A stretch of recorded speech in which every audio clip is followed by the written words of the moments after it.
Patan Dharpur medical હોસ્પિટલમાં વિદ્યાર્થીનું શંકાસ્પદ મોત. વિદ્યાર્થી સાથે રેગિંગ થયાનું પરિવારજનોનો આક્ષેપ. 18 વર્ષીય અનિલ મેથાણીયા નામના વિદ્યાર્થીનું મોત.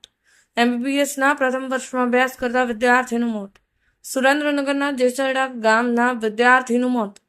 પાટણ ધારપુર મેડિકલ કોલેજના વિદ્યાર્થી સાથે રેગિંગ થયું હોવાના પરિવારજનોનો આક્ષેપ. MBBS કોલેજમાં પ્રથમ વર્ષમાં અભ્યાસ કરતા વિદ્યાર્થી મેથાણીયા અનિલ નટવરભાઈનું મોત.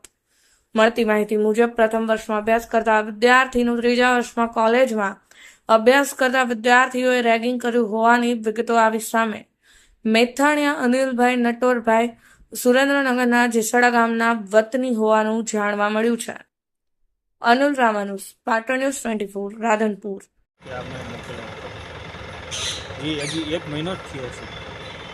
ત્યાં બીજા બધા છોકરા થર્ડ યરવાળા બધા છોકરા ભેગા થઈ અને ફર્સ્ટ યરવાળા બધાને બોલાયા અને રેકિંગ કર્યું. રેકિંગ કરીને 2-3 કલાક સુધી એમને ઊભા રાખ્યા. રેકિંગ કરે, ડાન્સને એવું બધું કરાવડાયું, દાબ દઈને કે ગમે તે રીતે કરાવ્યું.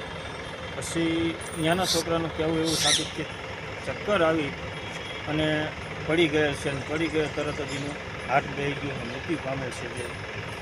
આ અર્થે અમે એ કહેવા માગીએ છીએ કે સરકારશ્રીને એ જાણ કરવા માગીએ કે આવું કોઈ ભવિષ્યમાં બીજા છોકરા સાથે કોઈ આ રીતે રેકિંગ કરી અને બીજા કોઈ છોકરાનો જીવ ના જાય.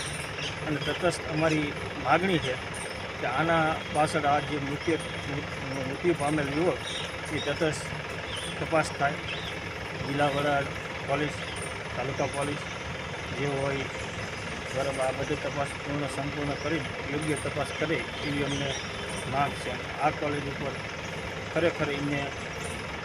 ખરેખર બધા છોકરા ઉપર એમને અને આ બધા અમને વાલીઓને ન્યાય મળે એ અર્થે અમે માગણી કરીએ છીએ. અને જે ધારપુરના જે ડીન છે જવાબદાર, એમના વિશે આપ શું કહેશો? આ રીતનો ડાન્સ કરાવે છે ને આ રીતનું તમારા શું કહેશો એમના વિશે? એમને એ રીતે કીધું હતું કે અમે અહીંયા મિટિંગમાં બોલાયા, બધા છોકરાને બોલાયા કે આ રીતે તમારે ના